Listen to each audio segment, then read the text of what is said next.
Nothing good ever happens when you're somewhere you're not supposed to be. It wasn't my fault. I was standing at a traffic light, and a guy pulled up next to me. He motioned for me to lower the window. "Your tire is flat," he said.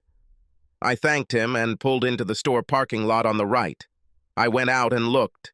Shit. I could see the head of the screw that had penetrated the tire tread, and the air was slowly leaking out. Great. Now what? I decided to go in and grab a can of sealant. When I returned it, I took out the screw. Big mistake. Now the air really began to hiss out. I put it back in and pumped it up the tier at a gas station in the parking lot. I was only 15 miles from home and checked it several times. If it became too low, I would add a can of sealant. There was a convenience store about 5 miles from home, and I could see in the driver's side mirror that the tire was badly flat. I pulled up, and they didn't have a pump. It's time to test the sealant. I put it inside, and a little green goo came out. I guess they don't call it good for nothing, but the hissing of the air coming out stopped. I was just about to get back to my car when I noticed a pickup truck approaching. It was one of those giant cars with huge tires. It stood so high that you would need a ladder to climb inside. I recognized this truck from somewhere. The door opened, and a tall, blond guy came out. He was wearing cowboy boots and a huge belt with a buckle. I chuckled slightly, but the laughter stopped about halfway through. The passenger door opened, and a beautiful raven-haired woman jumped out. I definitely recognized her. It was Rachel, the woman I had been married to for the last 18 years. What the heck? I was parked to the side, and they didn't even notice my car. It was a company car, one of those little box-shaped imports that I don't think is very noticeable. They walked into the store holding hands, and she laughed in his face. I felt like someone had punched me in the stomach. I couldn't breathe and I couldn't move. All I could do was stand there like a fool. Now I remember where I saw this guy before. He worked for the same company as Rachel. She was the office manager of a psychiatric clinic, and he was one of the social workers. I saw a truck outside their clinic.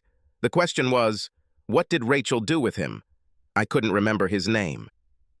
It finally came to me, Jerry Garner. The question was, why wasn't Rachel at work? I was going to find out. I returned to the car and waited. He helped her sit up as they walked out of the store, carrying cups of coffee. They ran off with a roar, and I followed them at a respectful distance. They drove up to our house, and he pulled into the garage. The door dropped down, and I couldn't see anything anymore. I sat there for 30 minutes, but the thought of the Tyra made me nervous. I kept checking on her, but if she was coming down, I didn't see it. 2 hours later, the door opened and they drove past me back. I held the file folder in front of my face, but I still don't think they would have noticed. She was sitting directly across from him, and they were too busy staring at each other to notice anything else. Rachel wouldn't be free until 5, and it was already 2:30. I would have enough time. First, I would have to go inside and see what I could find. I had to pick up Toby at 4, and I had no idea what I was going to tell her. Toby was my 15-year-old daughter. I couldn't imagine what I'd find inside, but maybe I'd get some answers. When I walked inside, everything was quiet. I heard water dripping from the faucet I was about to fix in Toby's bathroom. It was the only sound other than the rustle of air coming out of the air conditioning vents. I looked around, but didn't see anything unusual. I checked upstairs. The bed was made. There were fresh sheets. My heart sank like a stone. I leaned my back against the wall and slid to the floor. I felt numb. There seemed to be only one rational explanation. I must have sat there for about 30 minutes. My mind was in freewheeling mode. I couldn't seem to make sense of my thoughts, and felt as if I had been drugged with tranquilizers. My stomach started to feel sick. I stood up and opened Sprite. I felt hot and sweaty, so I went back to the bathroom. I rummaged around in my vanity for a washcloth, soaked it in the sink, and rinsed my face with cold water. After washing my face, I felt a little better. Then I noticed something. The shower floor was wet. They showered before returning to work. I returned to the bedroom and sat in a daze on the edge of the bed that my wife and her lover had just left. I jumped at the thought and looked at him in horror. This was a crime scene. I had no idea what I was going to do. Well, I was going to divorce Rachel. This was a given. I had absolutely no idea where to start. I didn't know a single lawyer. I had no idea how to proceed and had to pick Toby up from school. Toby, what was I going to tell her? I walked to the car, feeling like I'd been drunk for 10 days straight. My head was throbbing and I looked as if death had warmed me. I was in no condition to drive, but I couldn't keep Toby waiting. I suddenly realized that she was the only person in my life that I could truly rely on. Everything was fine with my baby. I was going to take care of it. Whatever I did, I had to take her into account. As I pulled into the line of cars, I saw her waiting at the school door. She walked along the sidewalk towards the car, so beautiful that my heart sank. Toby had her mother's hair and skin, dark and almost Mediterranean in appearance. She had the most amazing eyes I've ever seen. They seemed to be dark brown, like her mother's, with streaks of gold and green. The doctor called them nutty, but I've never seen anything like it. She was tall, like me, with long dark brown legs and beauty. She opened the back door and threw her backpack in. When she sat down, she slid towards me to kiss me and froze. "Dad, what happened?" she asked. "You are sick? Something happened? Is everything okay with Mom? What happened, Dad?" Her voice rose, and there were notes of fear in it. I had to say something. "I'm fine, kitten," I said. "Nobody's hurt or sick or anything like that. I need to talk to you, Toby. Let's go to the park and just let me hug you and talk to you for a minute, okay? Don't ask me any more questions until we get there, okay?" "Okay, Dad, but you scare me a little," she said. "I know, kitten, but everything will be fine," I told her, hoping it wasn't a lie. It only took us about 5 minutes to get to the park. I've pushed her on that swing 1,000 times. Rachel and I both sat on the benches and watched her play on the equipment. Happier times. Was my whole life supposed to consist of nothing but memories of happier times? We walked over to one of the benches and she took my hand, swinging our arms as we walked, just like she had done since she was so tiny, barely able to walk. We sat down and I struggled to find the words to begin. "Just tell me, Dad," she said. "I can handle this." "Well, I'm not sure I can," I said. The story came out on its own. I told her everything I saw, everything I felt, and tears flowed down my cheeks like a river. She held my hand all this time, and when the fountain of words and feelings dried up, she pressed herself close to me. "That doesn't sound very good, Dad," she said. "We need to go home and ask Mom about this. I think it all depends on what she tells us. I know it looks bad, but we don't know enough. We need to talk to her." I kissed the top of her head. My heart filled with pride. My child was much braver than me. She pulled my hand until I stood up. "Do you want to drive?" I asked her. Her eyes were shining. She just received her study permit. When she thought about this, a cloud flashed through those beautiful eyes, but it quickly passed. She carefully drove home while Rachel's car was parked in the garage. It was her. She greeted us at the door, hugging and kissing each of us. You'd think she wasn't a cheating slut. Either she was an Oscar-winning actress or I misinterpreted the whole situation. "Do you two want anything to take out tonight?" she asked. "I'll treat you." "I think we just need to talk to you for a minute, Mom," Toby said. "Okay. Everything okay, baby?" "I don't know," Toby said. "Let's find out." We walked in, and I sat down on the couch next to Toby. This left Rachel sitting in that disgusting chair that she simply had to have. "What's happened?" she asked. There was not an iota of worry on her face. "How was your day?" I asked. She looked at me curiously. "Everything is as usual," she said. "One of the pharmacy representatives brought lunch from the onion bin. It was quite busy and I hardly had a free minute. Why are you asking this?" "So you were in the office all day?" asked Toby. "Of course," she said. "What kind of questions are these? What's happening?" "So you weren't in the house with Jerry Garner this afternoon?" I asked. Her face turned pale. "Of course not," she said. "Are you accusing me of something, Oliver?" "I saw you," I told her. "What? You didn't see anything?" She stammered now. "What are you trying to do?" "He's lying, Toby. I was in the office all day. You can ask Angel. No, I don't think he's lying, Mom, Toby said. I think you're lying. I won't ask Angel. She would lie for you. I think I'll call David Jones. He's your boss, right? I don't think he would lie for you. What's his number? He got off the night shift, Rachel said. I'll ask him to call you tomorrow. What are you two doing? Are you trying to trick me or something? You think you can just come here and try to trip me up? What are you accusing me of? I think she believed that the best defense was a good offense. I think you set yourself up, I told her. You lied, Rachel. All three of us know you lied. Why do you do it? I saw the wheels turning in her head. Okay, I was here, she said.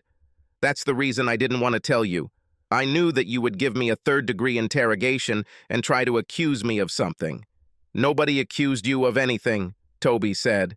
Now I'm accusing you of something. You tried to make me believe that Dad was a liar. You tried to make him out to be a liar to cover up your lies. What are you lying about, Mom? Are you having an affair with this idiot? You don't even know him, Rachel said. Why did you say he was an idiot? I met him twice, Toby said. The way he looks at me makes me want to take a bath. But it does not matter. Are you having an affair with him? Rachel's eyes darted between us for a moment, like those of a trapped animal. I didn't want it to be like this, she finally said. I wasn't ready. You weren't ready for what? Asked Toby. I just fell in love with Jerry, she said. She looked at me. I'm sorry, Oliver. It just happened that way. You know, we work very closely together. He was fair. I don't know. He is like the other half of my soul. We just connected, and I couldn't help it. We are in love with each other. I was going to tell you when we were ready. As soon as we can both get a divorce, we will get married. I am so sorry. I didn't want you to find out about it this way. Toby, everything will be fine. You will still be able to see your father whenever you want. Jerry has a really nice place on the lake. You know, he also has a daughter. He likes you, and we will be very happy. Are you crazy? Toby practically exploded. I'm not going to live with this asshole. He would probably sneak into my bedroom at night to molest me. You are right. I will see my dad anytime I want because I will live with him. It's you I won't see again. How could you? She turned on her heel and walked up the stairs to her room. I heard the lock on her door click. Rachel turned and looked at me. She'll get through this, she said. Jerry is a really good guy, Oliver. I think you'll like it. I'm sorry, but I need to be happy. Jerry makes me happy, and that's all there is. I just stared at her. Who was this man? It was as if her body had been stolen. I had no intention of arguing or discussing anything with a dangerous, crazy woman. Whatever you say, Rachel, I said. When are you moving? Should I move out? She said.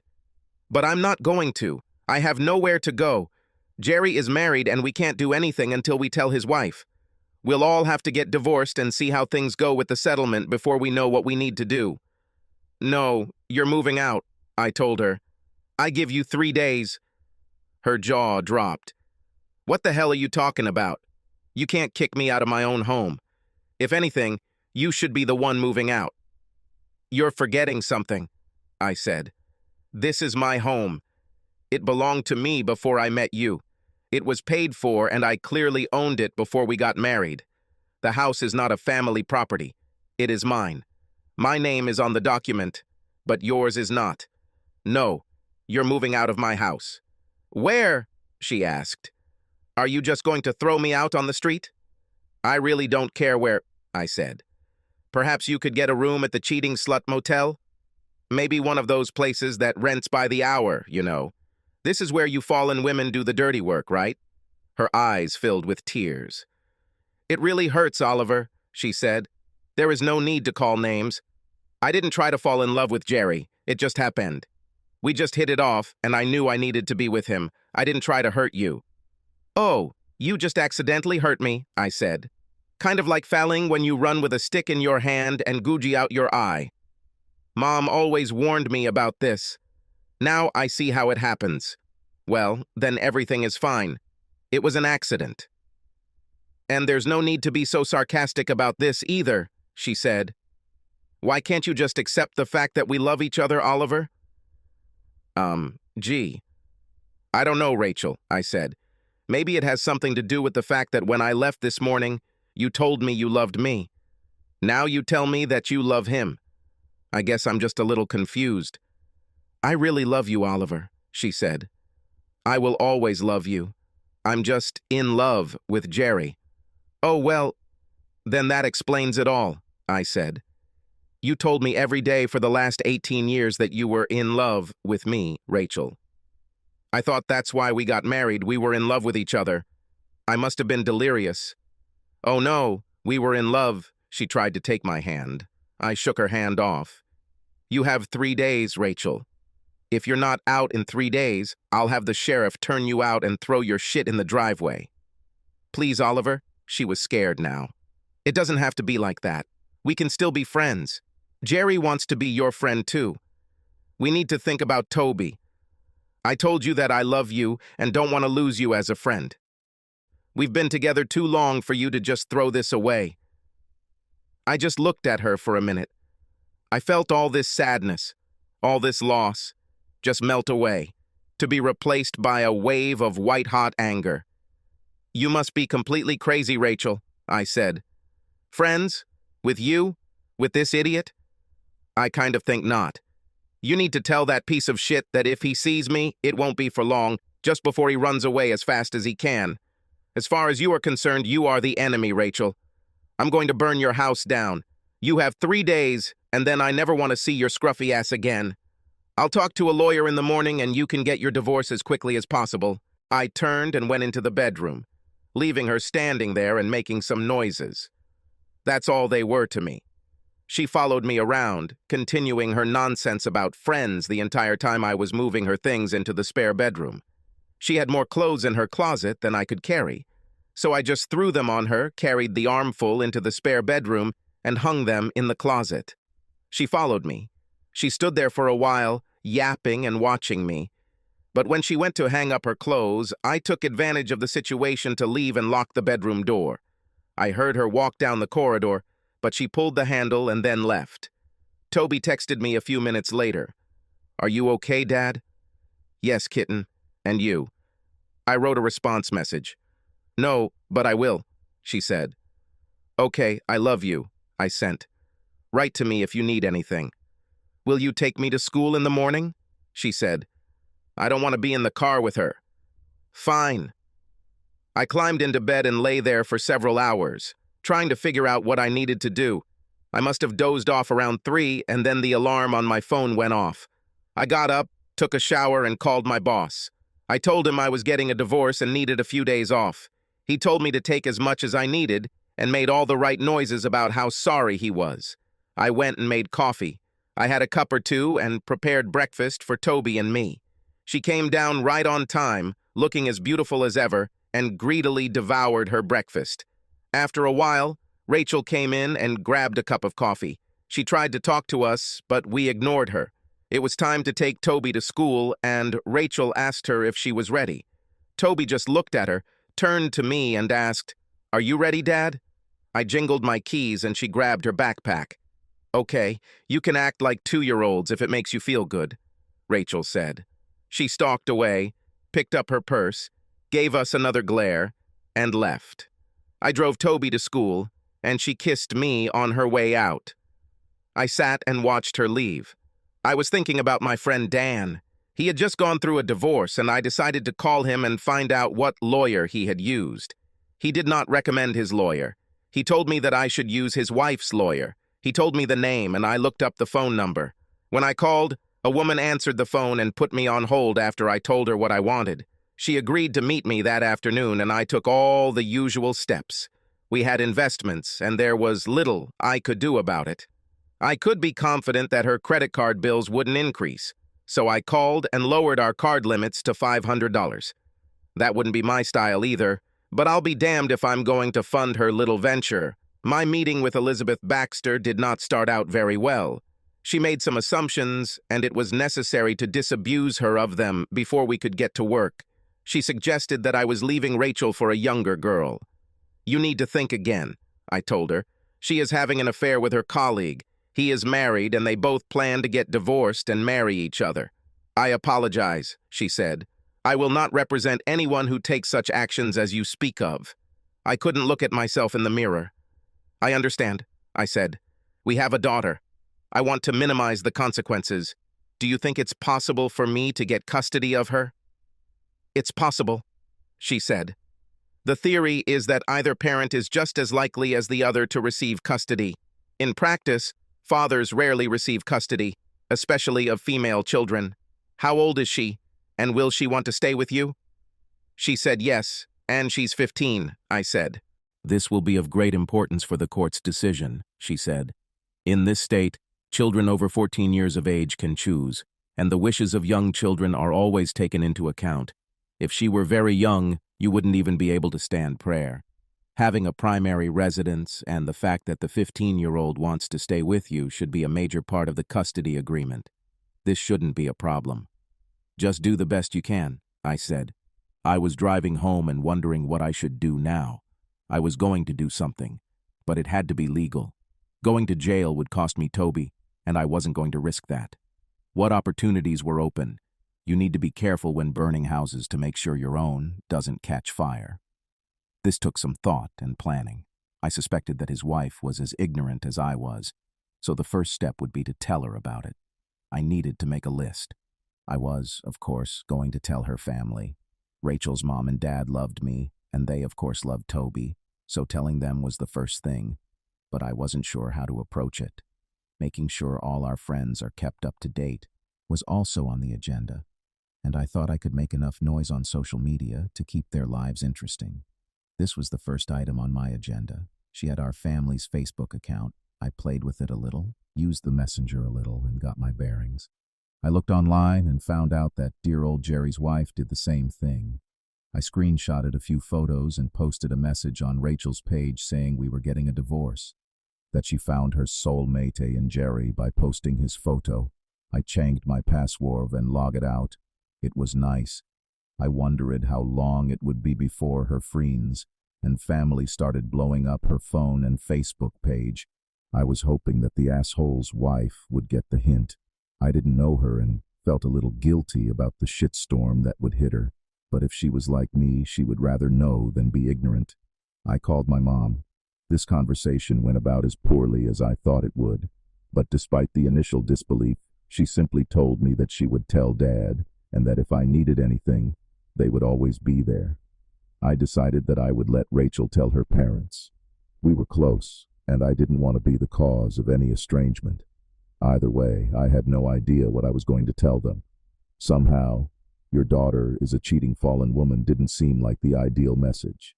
They would probably shoot the messenger. It didn't take long for this shit to hit the fan. Around 2 o'clock in the afternoon, Rachel's number popped up on my phone. I answered and she got angry. "You're an asshole." Her opening salvo gave me great personal satisfaction. "You couldn't just leave things as they were, could you? I know you blocked me on Facebook. You will clean up this crap. Jerry's wife doesn't know. All my friends call me asking what happened. My parents know. I'm telling you, Oliver, cut this crap." "No." "You're not my boss," I told her. "What? Are you 5 years old? Take it away, Oliver, I tell you." "Why?" I asked. "You should be happy. This way, everyone can get used to you and your significant other. Are you embarrassed that people find out you're a cheating slut, Rachel?" "I don't." She fell silent. Apparently she realized the absurdity of what she was about to say. "Oliver, please take this away. It wasn't supposed to be like this. You lost all ability to choose what it would be, like the second you cheated," I told her. "Any right to attention, any claim you had to my respect or even politeness has vanished like smoke. I told you you're the enemy now, Rachel. Get used to it." I ended the conversation. My phone immediately rang again, but I ignored it. It's time to pick up Toby. I told her the result of my conversation with Elizabeth Baxter, and although she was happy that she was likely to be with me, overall she was not at all happy. "What's wrong with her, Dad?" she asked. "You know I love her, but she was always a little crazy. I never really felt like she was an adult. At least not like you. It always seemed like you had 2 children, her and me. Have you ever noticed?" "Not like that," I said. "Now that you mention it, she's always been kind of impulsive, but she's always been like that. I never thought she would do something like this." "Well, we'll just have to make the best of it," she said. "Dad, I never want to be in the same house with this bastard without your presence. I don't care what you have to do, just make sure it doesn't happen, okay? I will do everything in my power, I promised. We bought pizza on the way home, and I was just enjoying my second slice when my phone rang. It was Bob, Rachel's father. I wasn't looking forward to it. I told Toby who it was, and she told me to put it on speaker. He got straight to the point. Oliver, I don't know exactly what's going on, but Rachel came here last night and asked if she could stay with us. Would you bother to explain how this happened? Did you ask her? I said. She said you kicked her out. Well, I did. But did she tell you why? No, she said she was going to explain, but she wasn't ready. Are you sure you don't want to wait for her explanation? I asked. Can't you just tell me? He asked. She's having an affair with Jerry Garner, the guy she works with. He's planning to divorce his wife, and she was planning to divorce me, and they're dating, I said. What? This is crazy, Oliver. How did you know that? Yesterday I found them together, I said. Besides, she told me herself. Are you sure you heard right? He asked. Toby spoke. Hi, Grandpa. I listened carefully. Dad is talking to you on speakerphone. There is no misunderstanding here. I was there when she told him. I'm very sorry, Grandpa. I love you. She sobbed, and he heard it. When he spoke again, his voice cracked. Don't cry, love bugs, please. Just be strong, okay? I love you too, and Grandma too. I'll try to reason with your mom. Oliver, are you still here? Yes, I'm sorry, Bob. Don't worry about Toby. You are her grandparents, and nothing will ever change that. I know you love Rachel, and you will do what you have to do. I respect you more than I can express in words. I hope you don't hate me when this is over. That will never happen, he said. I'll find out what's going on. Call me if you need anything. Everything went better than I feared. Shit happens. You do the best you can. There is no need to describe in detail what happened during the divorce process. Most people know plenty of people who have been through this. It was long, painful, and it didn't get any better. Rachel appeared to be delirious. She imagined that she would get custody of Toby. That did not happen. Miss Baxter was as good as advertised. I was awarded full custody based on Toby's desire to live with me, and after hearing Toby in private, the judge ruled that Rachel was entitled to unlimited visitation, but not one that would involve Toby being alone with her and Jerry Garner. In any case, this is no longer a problem. His wife divorced him, but it seems the whole soulmate thing was a bit exaggerated, at least on his part. 2 weeks after I learned of their affair, he began a new conquest. All those grandiose plans evaporated like fog on a sunny day. It took 7 months for the divorce to become final. Rachel changed her mind. I was surprised during our second court appearance when she asked the judge to schedule counseling. Nothing I or Miss Baxter could say seemed to have any bearing on the case, and the judge ordered it to be so. We were supposed to have 8 to 10 sessions. He was some weird old hippie. In the first session, we were asked to state our goals. Rachel's was long and intricate. She seemed to think that I should realize that the pursuit of her happiness was the main purpose of the universe, and that I should understand that she did not mean any harm, only happiness. Mine was much simpler. What are your goals for this class, Mr. Barrowman? He asked. My goal is to finish them off, I said. Our spirit guide frowned. Mr. Barrowman, are you really not interested in working on your problems that have brought your marriage to this point? I'm sorry, Mr. Rodman, but it wasn't my problems that brought my marriage to this state. And I really have no interest in working on them. I am quite happy with my problems and fully intend to die with them. Rachel was as horrified as Mr. Guru and did not hesitate to boldly intervene. Oliver, how are you going to pick up where we left off if you don't want to at least discuss it? I don't know, I said. Let me make this clear for both of you.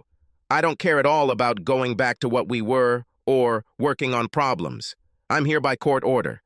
I will do my best to comply with this court order. Then we will go back to court and get a divorce. That's my plan. Did you know that if I go back to the judge and tell him that you have refused to cooperate, you could be held in contempt of court? Said Mr. Guide.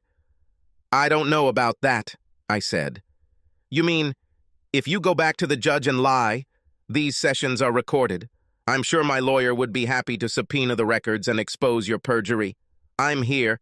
I do whatever you say. You asked me about my goals. I told you what they are. See, I'm cooperating." He blushed. "I'm sure the judge expected you to try to resolve the issues between you," he said. "I am not responsible for the judge's expectations," I told him. "I am responsible only for myself." He tried to complicate things. He gave me homework that included spending significant time with Rachel, and she worked hard to wear me down. "Oliver, what will it take for you to give up on the divorce and deal with this?" she asked. "God's providence," I told her. She waited for me to explain it, but I didn't say anything. "What do you mean by action of God?" she finally asked. "Well, if you have a way to turn back time and get rid of dear old Jerry, it will work," I said. "Other than that, I have never heard of anyone other than God having such power. Have you developed any abilities that you haven't told me about, Rachel?" "Well, except for the ability to attract other men with your feminine charm," we wandered on. The dull exercise gave way to a meaningless mantra, and finally, they were over. We went back to court, and the judge asked if we had made any progress. "Your Honor, there is no way that my client intends to remain married to his wife," Elizabeth Baxter said. "We would like this divorce to be finalized as soon as possible. My client and his daughter have been involved in this process for quite some time." Apparently, the judge agreed because 10 days later the ruling arrived in the mail. Toby saw her mother quite often, as she loved her grandparents and spent a lot of time with them. Rachel sometimes planned things that Toby would agree to do with her, but it was never the same. She was hanging out with her friends, and one in particular seemed to be at the top of her list.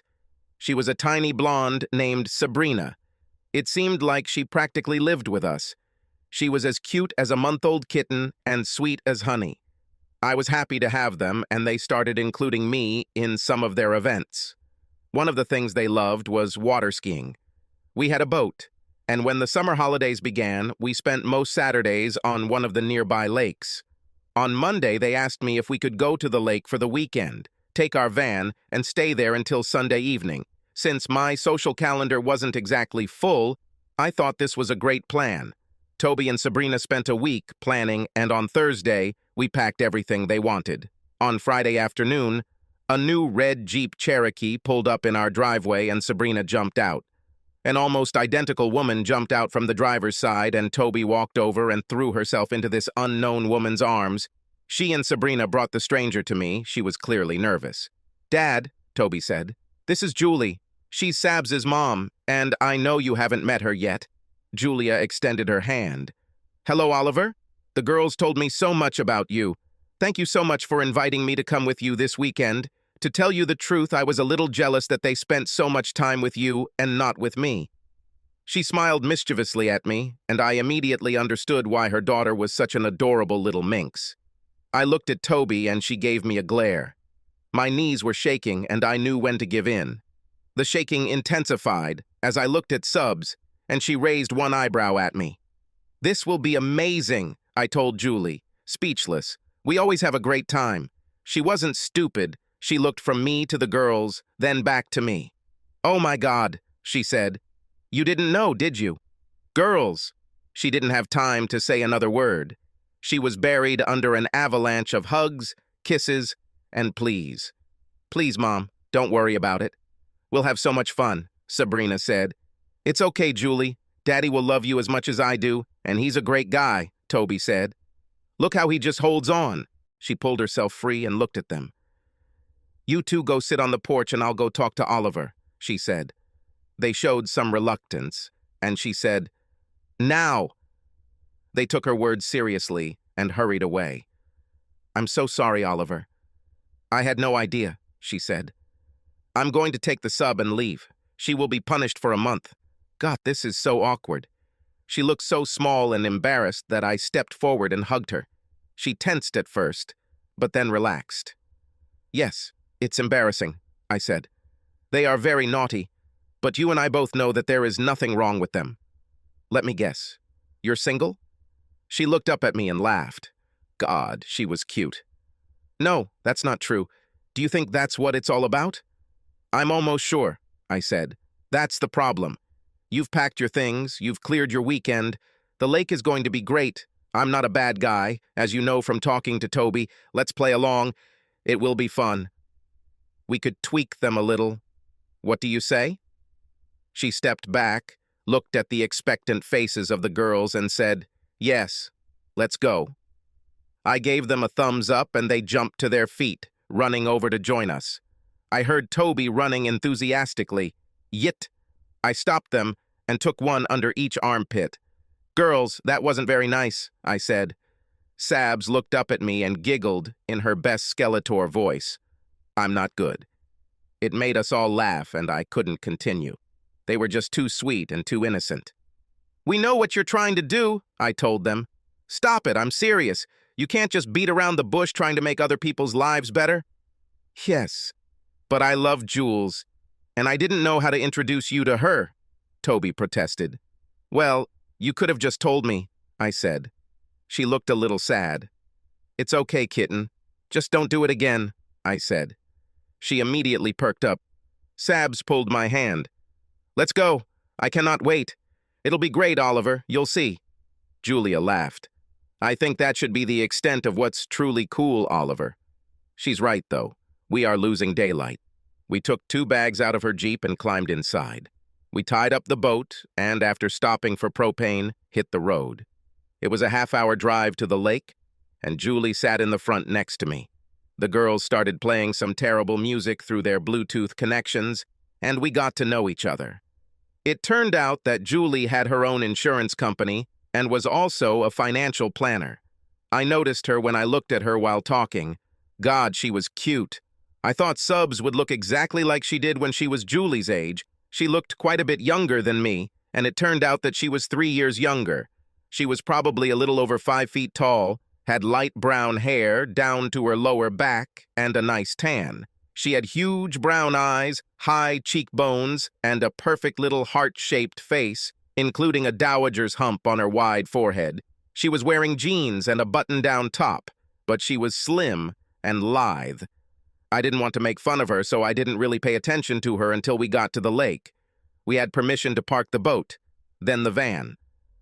They kicked me outside while they changed clothes, and in the meantime, I turned on the water. They came out when they finished changing, and I went in, put on my swim trunks and t-shirt, and we were ready.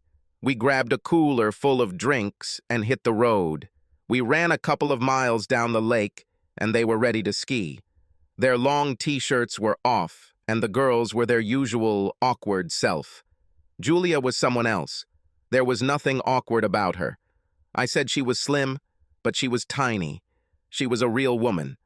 When she turned to watch the girls leave through the back door, I nearly lost my mind.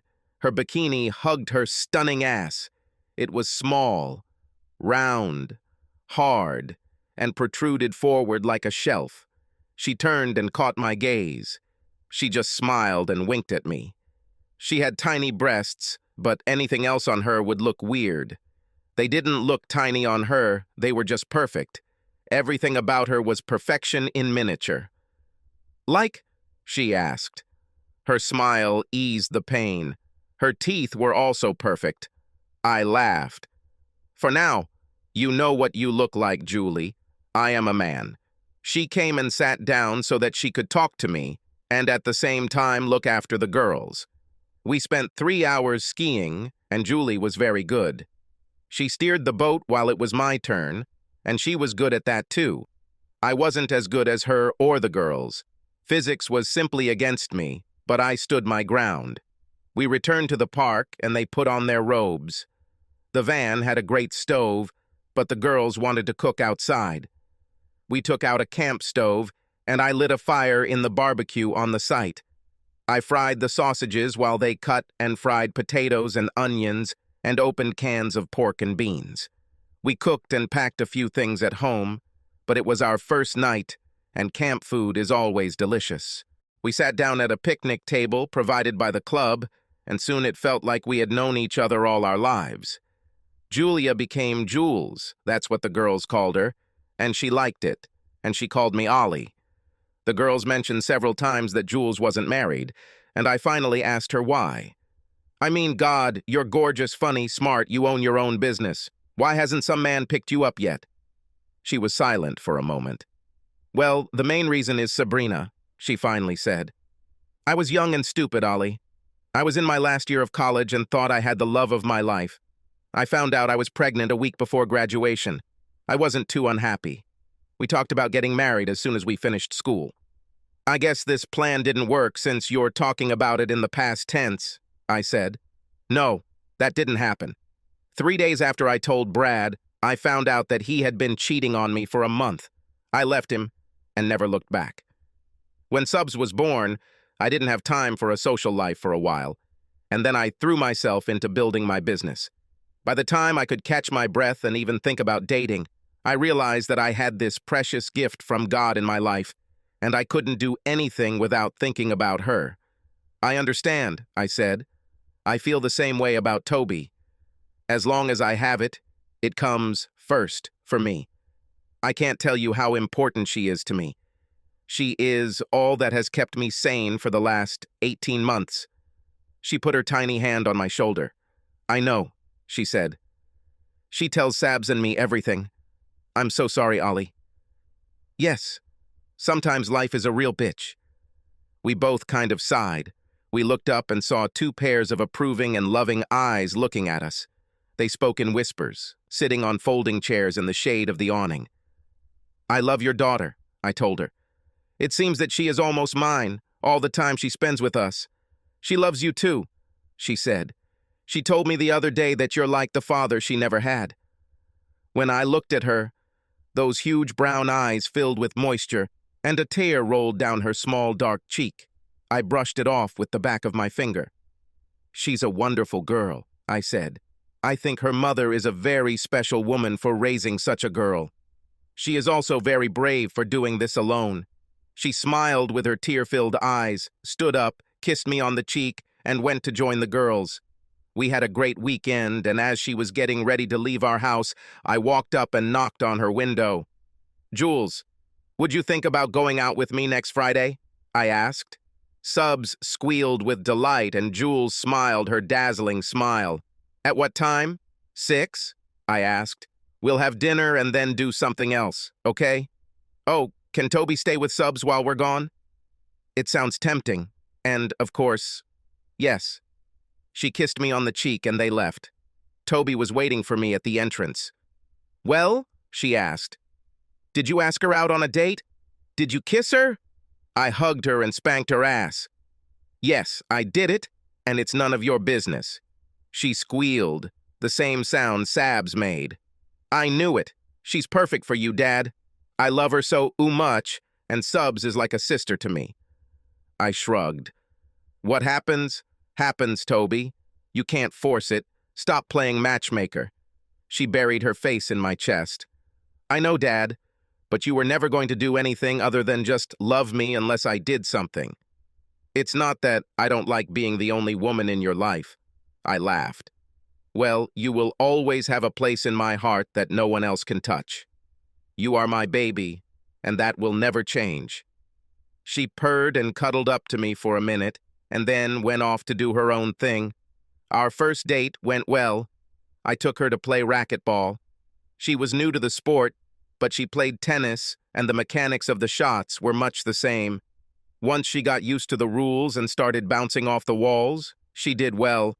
Being a natural athlete certainly didn't hurt. She was fast as lightning and could change direction much faster than I could. This is where being tiny worked to her advantage. After we finished, we cooled down at a table outside the courts, drank, and relaxed. She grabbed her phone.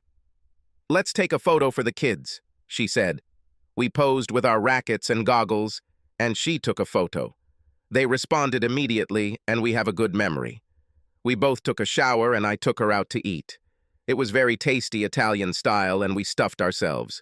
We finished the wine, Jules sat next to me in the booth, and we just sat back, talking quietly and relaxing. It seemed natural to me to hug her, so I did. She pressed herself close to me and smiled up at me. I thought again how cute she was, and realized that she would always be cute. It was something that wasn't supposed to change with age. She leaned towards me as we approached her house and looked up at me expectantly. I could tell she wanted me to kiss her, so I did. I wanted to kiss her, even more than she probably wanted to be kissed. It was long and very tasty. Her lips were plump and soft and tasted like wine and cherry chapstick. As we moved away from each other, I noticed the curtains move. "I think we have an audience," I said. She giggled, much like her daughter. Or maybe her daughter sounded like her. "I'm not surprised. You know they're trying to set us up, right?" "You do not mind, do you?" I asked. She blushed. "No, I like everything I know about you, Ollie." "Me too," I said. "We better get in there before they tear down the curtains." We met every Friday for 4 months. We were getting closer and closer, and I wanted to take our relationship forward. I didn't want to push her, but it got pretty hot at the end of some of our sessions. I also discovered that I enjoyed having her as a friend almost as much as I enjoyed having her as a girlfriend. We talked on the phone constantly. She would reply or text me with funny little things or just a few words several times a day, and I would do the same. I would see or hear something, and I knew it would make Julius laugh, so I had to share it with her. We became very close, and I knew everything about her life, just as she knew about mine. We started having dinner together, all together, every Tuesday, and we would just hang out, play games, and I was almost as in love with Subs as I was with her mother.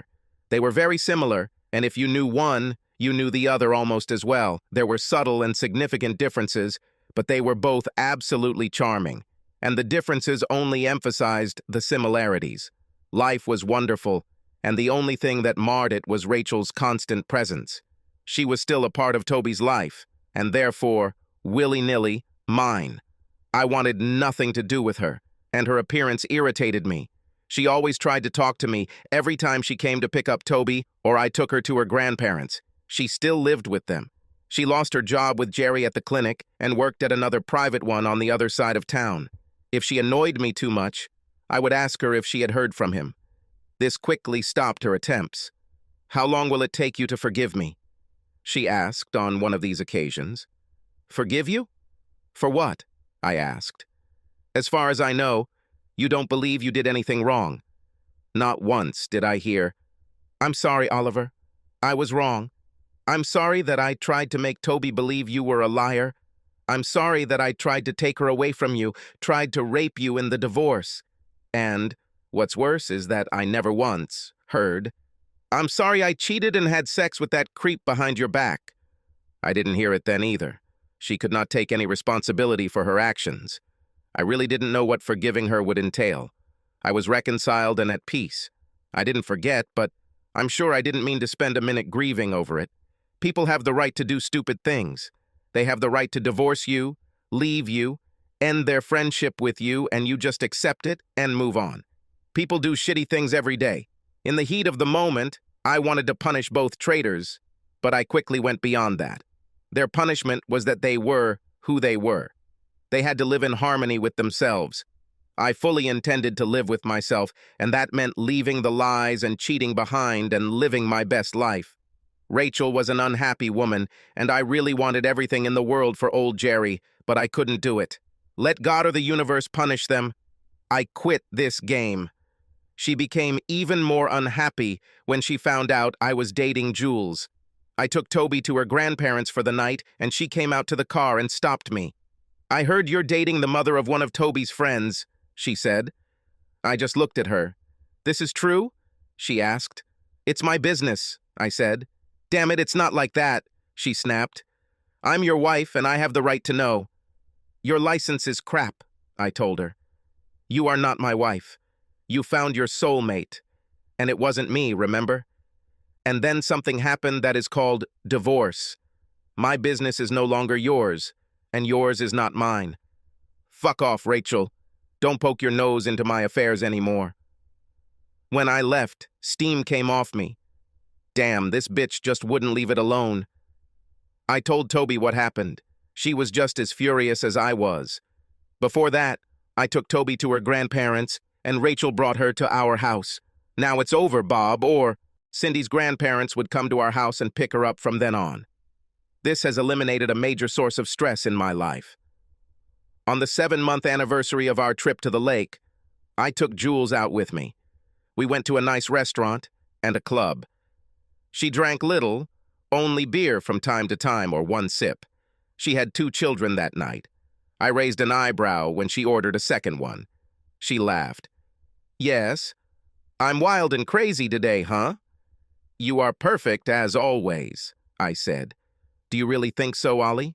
She tilted her head to the side, as usual. "Because I think you're pretty perfect, too. If I'm so perfect, why didn't you invite me to stay the night?" I must have looked pretty scared because she laughed. "Haven't you even thought about it?" I found my presence of mind. Yes, Jules. I haven't thought about anything else since that first day on the yacht when I saw you in that bikini. When we started dating, I realized that you were something different, something special, and I didn't want to pressure you or scare you away. "You won't scare me away," she said. "I told the girls not to wait for me." "Really? So what are we doing here?" I asked. "Oh my God, Jules, let's get out of this place.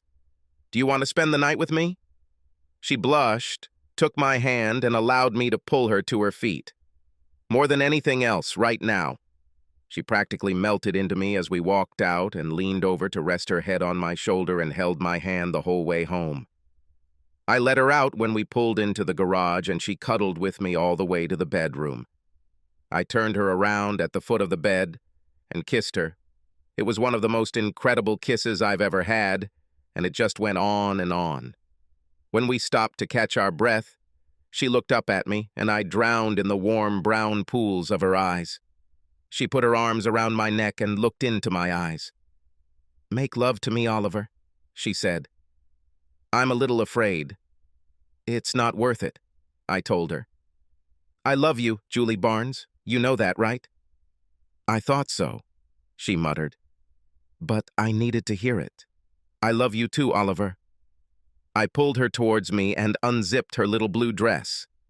I did it slowly, running the back of my fingers along her back, and she winced as I felt goosebumps form on her skin. When I reached a small depression in the small of her back, just above her buttocks, I stopped and stroked her there. She shuddered again. Her skin was like satin, and I reached up and pulled the dress off her shoulders, down her chest, and over the curve of her hips. She wasn't wearing a bra. She didn't need it. Her breasts were small, but perfectly shaped and suited her figure. Large breasts would look weird on her. They seemed much larger than they actually were due to her height. She was covered in a golden tan, and I could tell she was sunbathing topless. I turned her around and sat on the bed, holding her at arm's length so I could look at her. I was right. She was perfection in miniature. She was wearing little blue lace panties and was an adorable erotic doll. I pulled her towards me and pressed my cheek against her elastic belly, wrapping my hands around that fantastic ass. God, this was the feeling I had dreamed of. It was round, firm, and smooth. I stood up and undressed, almost tearing the buttons off my shirt in an attempt to press my skin against hers. When I was left in only my shorts, I took her in my arms like a child. I would bet she didn't weigh 45 kilograms. I carried her to the bed, wrapped my arms around her neck, and carefully laid her on the bed, and we wove our passionate embraces into each other. She ended up deliciously naked in my bed. She looked like an erotic angel. Her blonde hair spread out like a halo across the pillow. I moved to get a better look and taste, but she grabbed me. "Later, Oliver," she said. "I'm ready and I'm all on fire. For me, it was such a long time ago. I need you now." I didn't argue with her. I was completely naked, and she gasped when she saw my manhood. "Oh my God, Ollie, take your time, baby. I've never had anything like this." "How much have you already had?" I whispered in her ear. 3, she muttered, "but never anything like that. At first we made love very much slowly, getting used to each other. But when things went faster, it became louder. Her whole body began to move, and I found myself in the sex of the century. She was so active, so athletic, and she put everything she had into lovemaking, just like everything else in life. I knew I wouldn't last long, and it's a good thing she was on edge. Just when I couldn't hold it in any longer, I felt the tension in her body peak and explode. She squealed hoarsely, and pressed herself against me, screaming out her passion as I exploded with her, pouring into her what seemed to be my soul. We swayed and moved together, finally slowing down and stopping.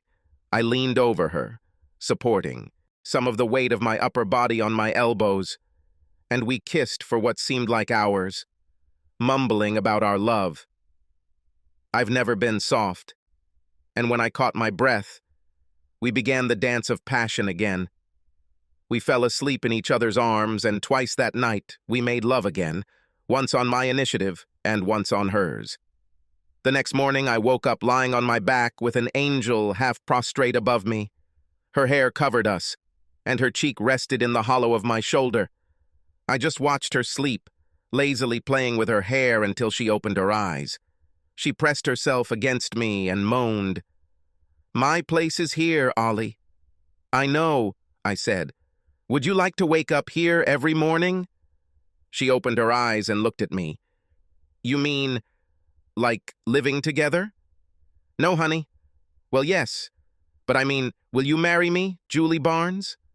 She raised her small left hand between our faces and moved her fingers. "Nope," she said. "It seems like something is missing." "Hold that thought," I said, and began to get out of bed.